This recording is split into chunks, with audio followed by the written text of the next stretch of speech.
तो दोस्तों इस वीडियो में सामान्य अध्ययन का प्रैक्टिस सेट पेपर देखने वाले हैं। तो आप लोग लास्ट तक जरूर बने रहिएगा। यह जो है क्लास 6 to 8, 9 to 10 सभी के लिए अति आवश्यक है। तो चलिए देखते हैं क्वेश्चन नंबर फर्स्ट से। क्वेश्चन नंबर फर्स्ट है कि कैलाश पर्वत श्रेणी निम्न में कहाँ उपस्थित है। तो देखिए इसका जो राइट आंसर होगा ये होगा ई। तो इसका क्या होगा, उपयुक्त में से कोई नहीं। तो देखिए जो कैलाश पर्वत श्रेणी है ये ट्रांस हिमालय में स्थित है और ट्रांस हिमालय की अवस्थिति जो है ये महान हिमालय यानी वृद्ध हिमालय के उत्तर में है। ट्रांस हिमालय का अधिकांश भाग जो है तिब्बत में है, अतः इसे तिब्बतियन तिब्बतियन हिमालय भी कहा जाता है। देखिए ट्रांस हिमालय के अंतर्गत कैलाश, लद्दाख, जास्कर, काराकोरम आदि पर्वत श्रेणियां हैं। ट्रांस हिमालय की सबसे ऊंची चोटी जो है ये गॉडविन ऑस्टिन है। ठीक है, गॉडविन ऑस्टिन। ठीक है, गॉडविन ऑस्टिन यानी K2। ठीक है, तो याद रखना है कि ट्रांस हिमालय की सबसे ऊंची चोटी जो है यह गॉडविन ऑस्टिन यानी K2 है। गॉडविन ऑस्टिन जो है विश्व की द्वितीय सबसे ऊंची चोटी है और इसकी ऊंचाई जो है 8,611 मीटर है। कितना है? 8,611 मीटर। देखिए गॉडविन ऑस्टिन यानी K2 काराकोरम पर्वत श्रेणी में पाक अधिकृत यानी कश्मीर, ठीक है, POK में स्थित है। अब क्वेश्चन नंबर देखेंगे नेक्स्ट। देखिए सिपकिल्ला दर्रा किस राज्य में है। तो देखिए सिपकिल्ला दर्रा जो है ये हिमाचल प्रदेश में है। तो इसका सी ऑप्शन क्या होगा, राइट होगा। तो याद रखना है सिपकिल्ला दर्रा जो है हिमाचल प्रदेश में स्थित है। सिपकिल्ला दर्रा जो है ये बृहद हिमालय में स्थित है। ठीक है, बृहद हिमालय में स्थित है। उसके बाद देखिए सिपकिल्ला दर्रा जो है ये शिमला तिब्बत यानी भारत चीन के बीच मार्ग बनाता है। वहीं रोहतांग दर्रा भी हिमाचल प्रदेश में स्थित है। अब चलिए क्वेश्चन नंबर देखते हैं नेक्स्ट।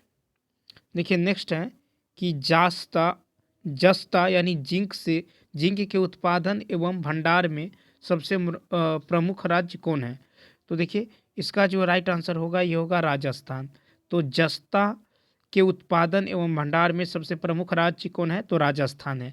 तो भारत में राजस्थान जस्ता के उत्पादन एवं भंडार दोनों दृष्टि से प्रमुख राज्य है। राजस्थान का जावर, उदयपुर, तलवर, राजसमंद, चित्तौड़ आदि प्रमुख जस्ता उत्पादक क्षेत्र हैं।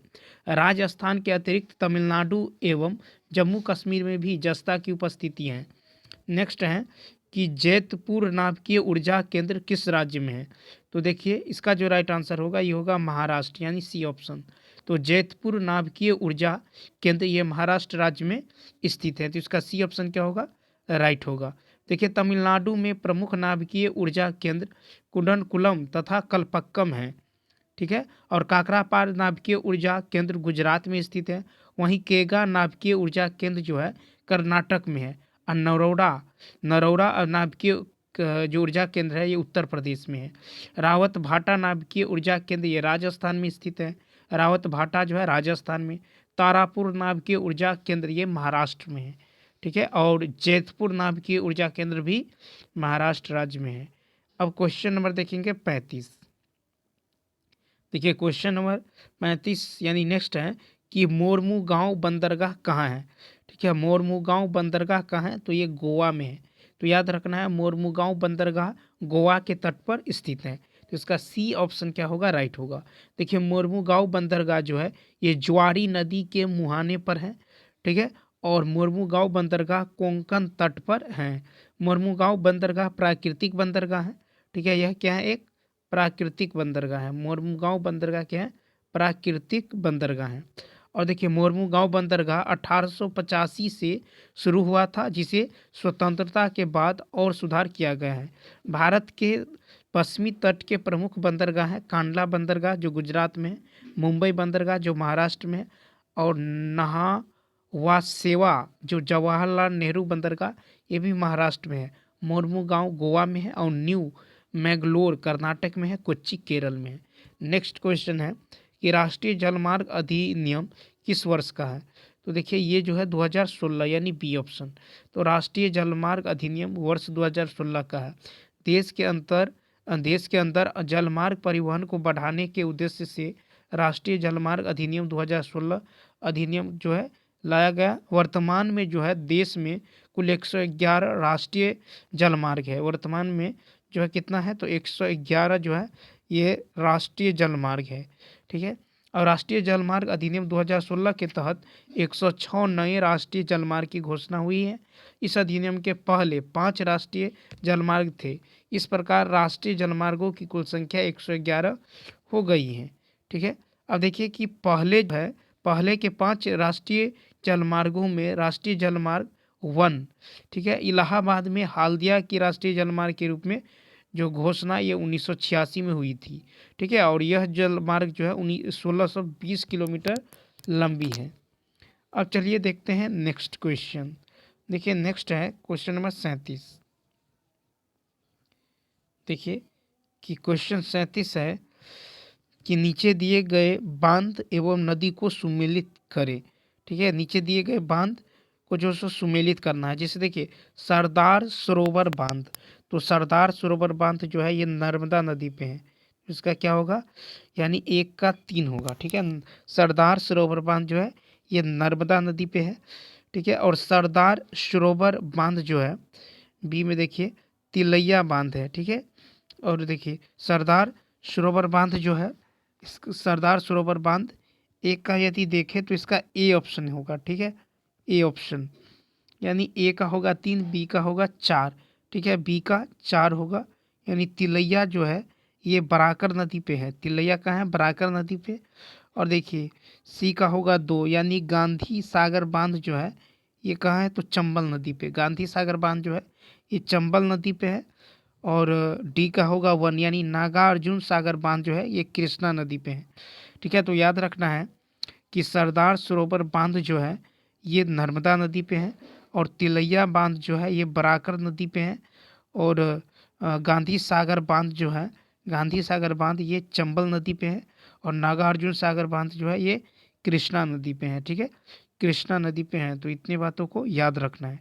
ठीक है, तो इसका जो है ए ऑप्शन क्या होगा, राइट होगा।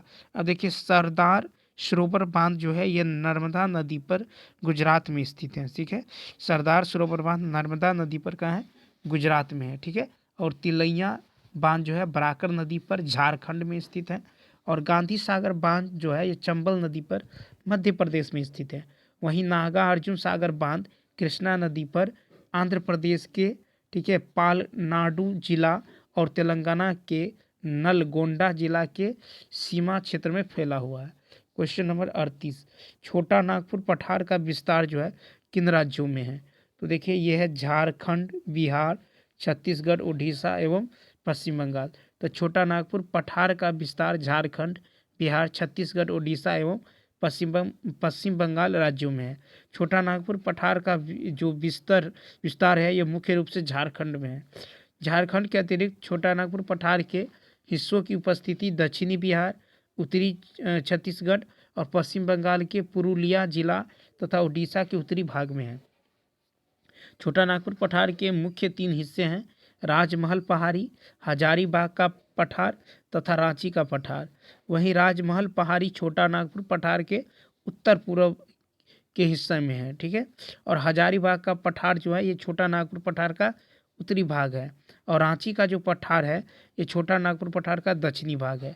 दामोदर नदी जो है ये रांची के पठार को हजारीबाग पठार से अलग करती है, और दामोदर नदी जो है ये छोटा नागपुर पठार की सबसे बड़ी नदी है। वहीं दामोदर नदी बेसिन कोयला भंडार की दृष्टि से भारत का सबसे महत्वपूर्ण क्षेत्र है। अब क्वेश्चन नंबर देखिए 39। देखिए क्वेश्चन नंबर 39 है कि झारखंड के निम्नलिखित में कौन जिला समूह बिहार के साथ सीमा बनाता है। तो इसका होगा डी, यानी उपयुक्त में से एक से अधिक। तो देखिए बिहार की सीमा से झारखंड के 10 जिले मिलते हैं। ठीक है, झारखंड के कितने जिले, तो 10 जिले मिलते हैं। ठीक है, देखिए बिहार की सीमा पर झारखंड के जो 10 जिले हैं ये पश्चिम से पूरब बढ़ने के क्रम में है।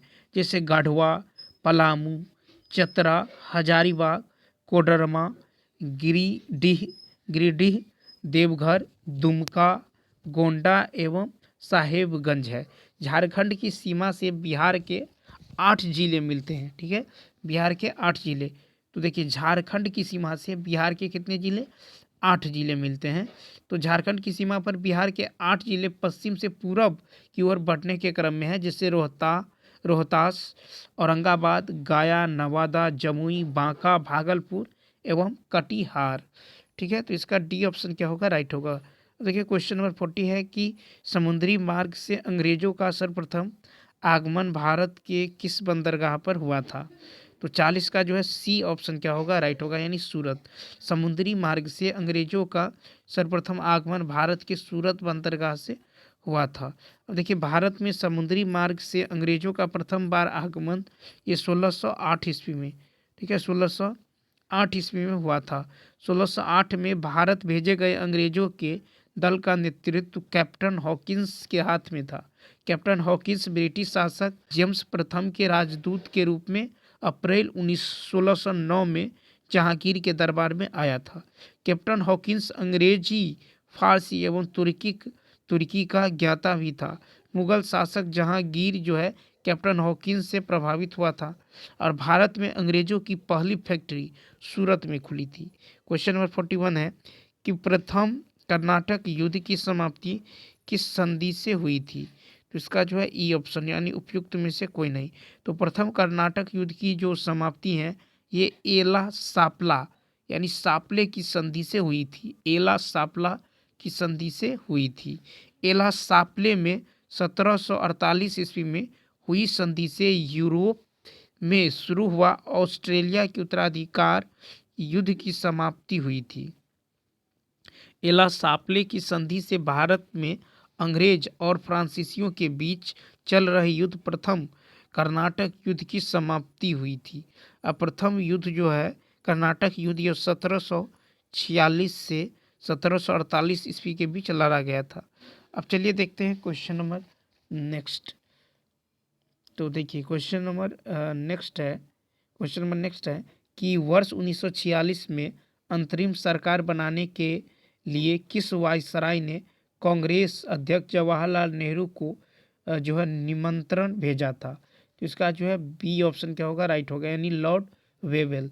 तो 1946 में अंतरिम सरकार बनाने के लिए वायसराय लॉर्ड वेवेल ने कांग्रेस अध्यक्ष जवाहरलाल नेहरू को निमंत्रण जो है भेजा था। 1946 में गठित अंतरिम सरकार वास्तव में वायसराय की कार्यकारी परिषद थी। ठीक है, और इस अंतरिम सरकार जो परिषद के अध्यक्ष वायसराय लॉर्ड वेवेल था, जबकि उपाध्यक्ष जवाहरलाल नेहरू जी थे। ठीक है, इस अंतरिम परिषद में विदेश मामला एवं राष्ट्रमंडल संबंध जवाहरलाल नेहरू के पास था। 24 अगस्त 1946 को अंतरिम सरकार की घोषणा की गई थी और 2 सितंबर 1946 को अंतरिम सरकार गठित हुई थी। शुरू में इस अंतरिम सरकार में मुस्लिम लीग शामिल नहीं हुई थी और लॉर्ड वेवेल के प्रयास से अक्टूबर 1946 में मुस्लिम लीग के 5 सदस्य इस परिषद में शामिल हुए। अब क्वेश्चन नंबर 43 है कि स्वामी विवेकानंद किस वर्ष शिकागो में आयोजित विश्व धर्म सम्मेलन में शामिल हुए थे। तो ये हुए थे 1893 में। तो स्वामी विवेकानंद 1893 ईस्वी में अमेरिका के शिकागो शहर में आयोजित विश्व धर्म सम्मेलन में हिंदू धर्म यानी सनातन धर्म के प्रतिनिधि के रूप में भाग लिए थे। 11 सितंबर 1893 ईस्वी को स्वामी विवेकानंद ने विश्व धर्म सम्मेलन में अपना ओजपूर्ण भाषण दिया था। इस भाषण ने उन्हें विश्व व्यक्तित्व के रूप में जो है चर्चा में ला दिया था। तो इसका जो है यानी 1893 सी ऑप्शन क्या होगा, राइट होगा।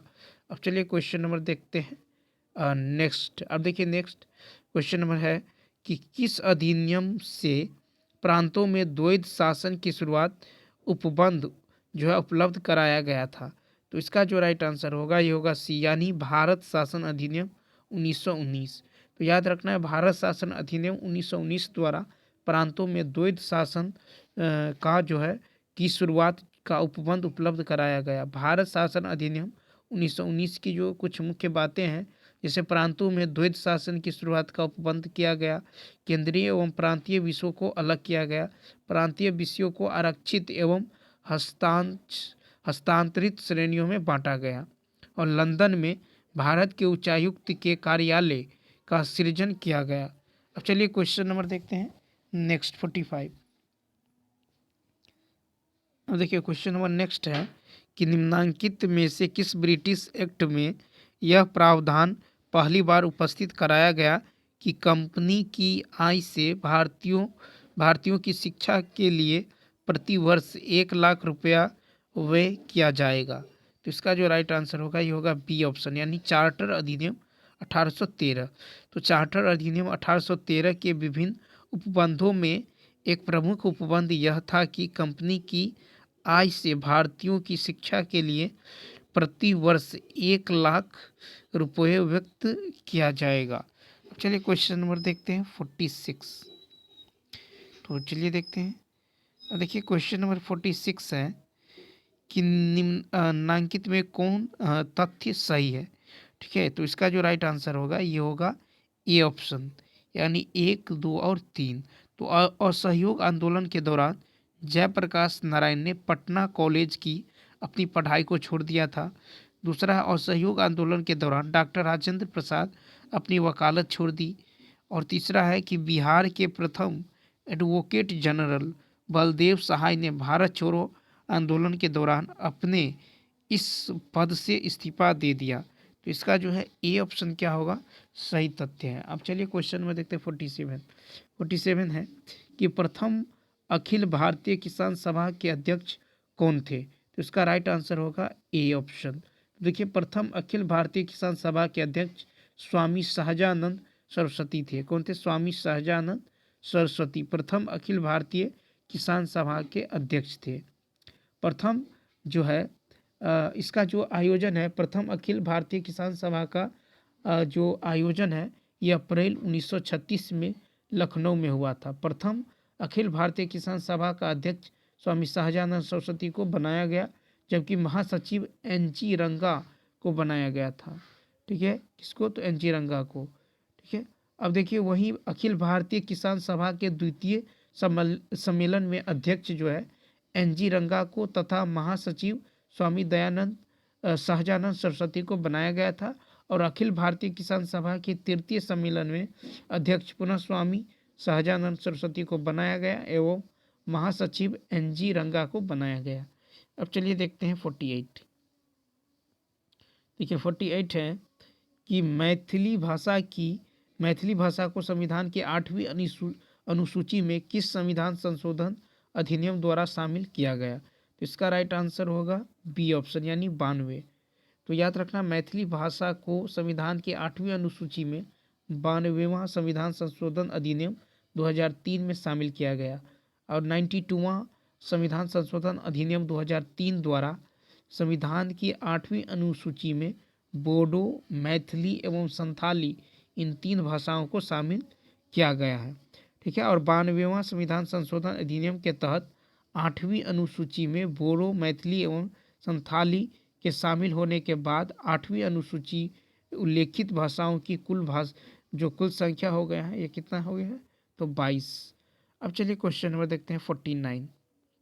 देखिए क्वेश्चन नंबर 49 है कि बिहार के प्रथम प्रीमियर कौन बने थे। ठीक है, कौन बने थे। देखिए इसका जो राइट आंसर होगा ये होगा ई, उपयुक्त में से कोई नहीं। तो बिहार के प्रथम प्रीमियर बने थे। देखिए बिहार के प्रथम प्रीमियर प्रधानमंत्री मोहम्मद यूनुस बने थे। ठीक है, बिहार के प्रथम प्रीमियर जो है ये प्रधानमंत्री मोहम्मद यूनुस कौन बने थे, तो मोहम्मद यूनुस बने थे। ठीक है, मोहम्मद यूनुस। ठीक है, तो याद रखना है बिहार के प्रथम प्रीमियर मोहम्मद यूनुस बने थे जो प्रधानमंत्री थे। अब देखिए 1 अप्रैल 1937 को मोहम्मद यूनुस जो है इंडिपेंडेंट पार्टी के नेतृत्व में बिहार में पहला भारतीय मंत्री परिषद गठित हुई थी। ठीक है, अब 19 जुलाई 1937 ईस्वी को 19 जुलाई 1937। अब देखिए प्रीमियर जो है यहाँ प्रधानमंत्री का बोध होता है, जो कौन बने थे, मोहम्मद यूनुस। 1 अप्रैल 1937 को मोहम्मद यूनुस जो है ये इंडिपेंडेंट पार्टी के नेतृत्व में बिहार में पहला भारतीय जो है मंत्री परिषद गठित हुई थी। ठीक है, अब देखिए जो है श्री कृष्ण सिंह बिहार के द्वितीय प्रीमियर बने थे। ठीक है, श्री कृष्ण सिंह जो है बिहार के द्वितीय प्रीमियर बने थे। 1935 के अधिनियम से हुए चुनाव में बिहार में कांग्रेस पार्टी की प्रभावशाली बहुमत जो है प्राप्त हुआ था। चलिए देखते हैं नेक्स्ट क्वेश्चन 50। अब देखिए कहता है बिहार बजट 2023-24 में राजकोषीय घाटा जो है जीएसटीपी का कितना प्रतिशत जो है दर्शाया गया है। तो जीएसटीपी का कितना प्रतिशत जो है दर्शाया गया है, तो ये दर्शाया गया है 2.98%। तो बिहार बजट 2023-24 में राजकोषीय घाटा का जीएसडीपी का 2.98 जो है अनुमानित किया गया है। 2023-24 के बिहार बजट में राजकोषीय घाटा जो है ये जो है राजकोषीय घाटा 25,563 जो है ये है 25,567.83।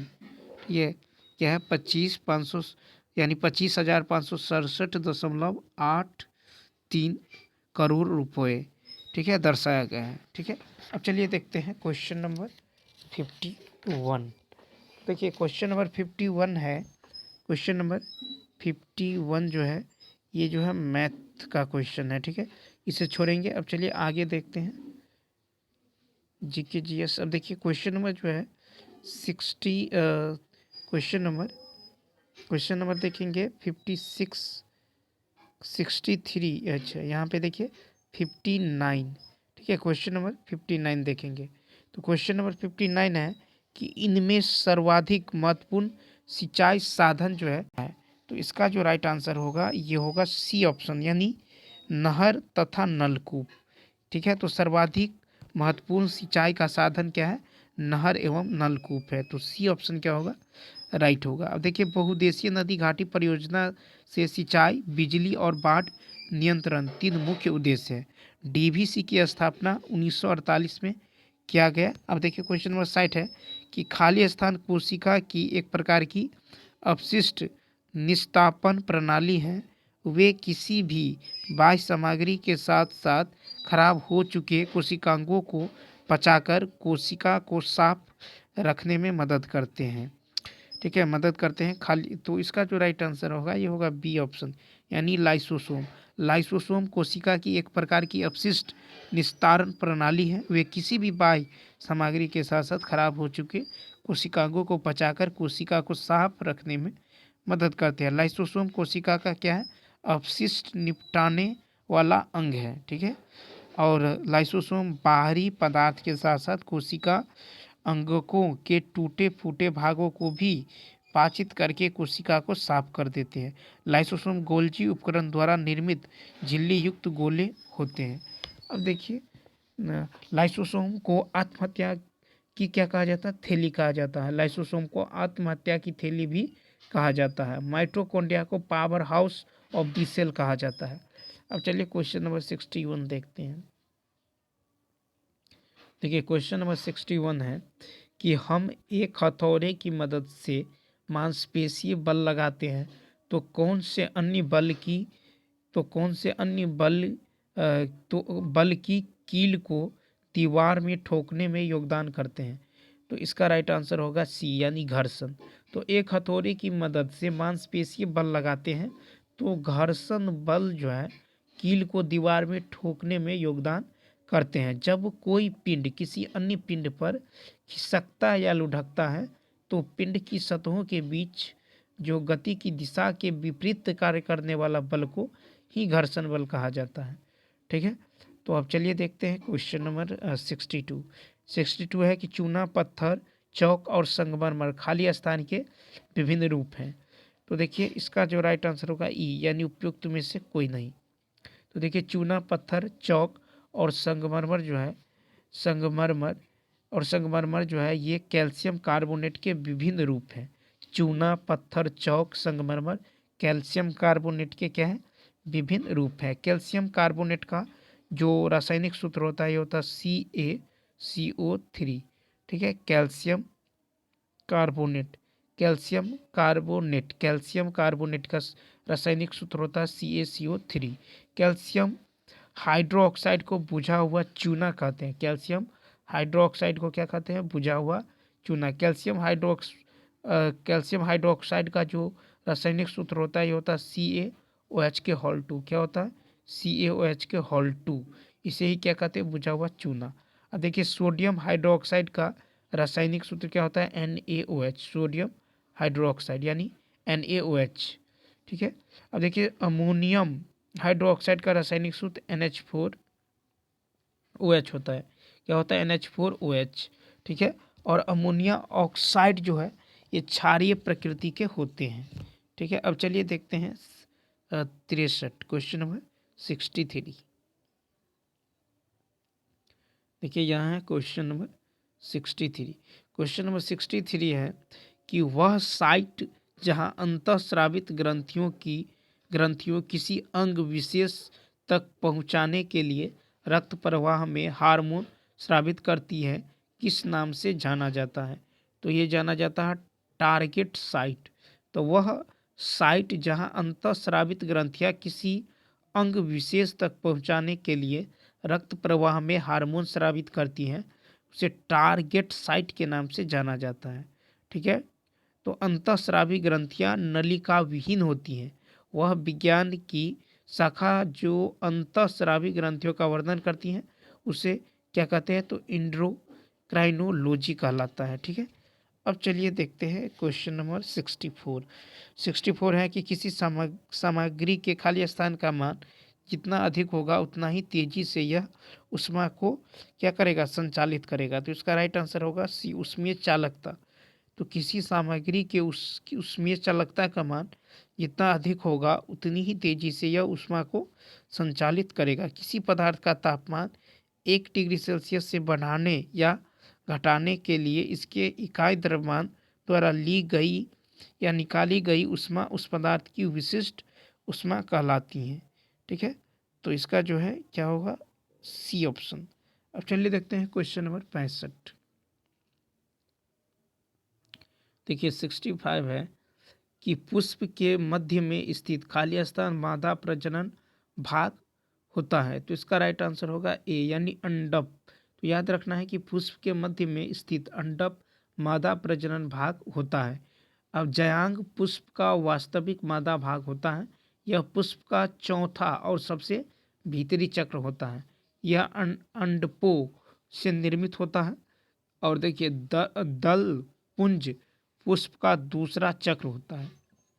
दल पुंज प्रायः 2 से 6 दलों से बना होता है और दल पुंज प्रायः रंगीन भी होता है। क्वेश्चन नंबर 66 कहता है कि इनमें से किसे आधुनिक वनस्पति विज्ञान का जनक माना जाता है? तो देखिए इसका राइट आंसर होगा सी यानी कॉर्लिनियस को। तो कॉर्लिनियस को आधुनिक वनस्पति विज्ञान का जनक माना जाता है। देखिए जीव विज्ञान का जनक है अरस्तु, जीवाश्मिक का है लियांडो डी विंसी और आधुनिक आनुवंशिकी का है TH मार्गन। पादप कायिका इसका जनक है स्टीफन हेल्स और आधुनिक भ्रूण विज्ञान का जनक है वॉन बेयर। वनस्पति विज्ञान का है थ्रियोफेस्टस और भारतीय कवक विज्ञान के जनक है EJ वुटलर। अब देखेंगे 67 है। देखिए 67 है कि भारतीय सिनेमा का सर्वोच्च award Dada Saheb Phalke lifetime achievement award 2023 में किसे दिया गया है? ठीक है। तो इसका जो राइट आंसर होगा ये होगा सी यानी वहीदा रहमान को। तो देखिए भारतीय सिनेमा का सर्वोच्च award Dada Saheb Phalke lifetime achievement award 2023 में वहीदा रहमान को जो है सम्मानित किया गया है। वहीं 2020 के लिए Dada Saheb Phalke lifetime achievement award जो है आशा पारेख को 2022 में दिया गया था। ठीक है। इस अवार्ड की प्रथम विजेता देविका रानी थी। ठीक है। और वहीदा रहमान की प्रसिद्ध फिल्में थी प्यासा, गाइड, खामोशी, कभी कभी आदि। 2019 में यह अवार्ड रजनीकांत को दिया गया था। देखिए 68 है कि 23 मई 2023 को त्रिपुरा पर्यटन विभाग ने किसे अपना ब्रांड एम्बेसडर बनाया था? तो तो 23 मई 2023 को त्रिपुरा पर्यटन विभाग ने किसे अपना ब्रांड एम्बेसडर बनाया था? तो ये बनाया था सौरभ गांगुली को। तो 23 मई 2023 को त्रिपुरा पर्यटन विभाग ने सौरभ गांगुली को ब्रांड एम्बेसडर बनाया था। ठीक है, अब देखिए बंधन बैंक, ठीक है, ब्रांड एम्बेसडर जो बनाया था बंधन बैंक और त्रिपुरा पर्यटन जो है, ये सौरभ गांगुली को क्या बनाया था? तो ब्रांड एम्बेसडर। ठीक है, और देखिए अरुणाचल प्रदेश जो है संजय दत्त को, और चुनाव आयोग जो है सचिन तेंदुलकर को राष्ट्रीय आइकन के तौर पे, और यूनिसेफ इंडिया जो है आयुष्मान खुराना को जो है ये बनाया था। अब देखिए क्वेश्चन नंबर 69, देखिए क्वेश्चन नंबर 69 है कि मई 2023 में भारत सरकार ने किस देश में सितवे बंदरगाह के संचालन का अधिकार प्राप्त किया? तो इसका जो राइट आंसर होगा ये सी, म्यांमार। तो मई 2023 में भारत सरकार ने म्यांमार में सितवे बंदरगाह के संचालन का अधिकार प्राप्त किया। अब देखिए त्रिकोमाली और हम्बन टोटा बंदरगाह श्रीलंका में स्थित है, चाबहार बंदरगाह ईरान में है, और चिटगोंग जो है चट्टग्राम और मोंगला बंदरगाह ये बांग्लादेश में स्थित है। अब 70 है कि 29 सितंबर को मनाया गया विश्व हृदय दिवस 2023 का थीम क्या था? तो इसका राइट आंसर क्या होगा? ए, यानी यूज हार्ट नो हार्ट। तो 29 सितंबर को मनाया गया विश्व हृदय दिवस 2023 का थीम था use heart know heart, use heart know heart, अर्थात हृदय का उपयोग करें और हृदय को जाने। ठीक है, तो इसका ए ऑप्शन क्या होगा? राइट होगा। इसका ए ऑप्शन क्या होगा? राइट होगा। अब चलिए दोस्तों, इस वीडियो में इतना ही। यदि यह वीडियो अच्छा लगा हो तो लाइक, शेयर और सब्सक्राइब करना ना भूलें। तो चलिए मिलते हैं नेक्स्ट वीडियो में। Thanks for watching.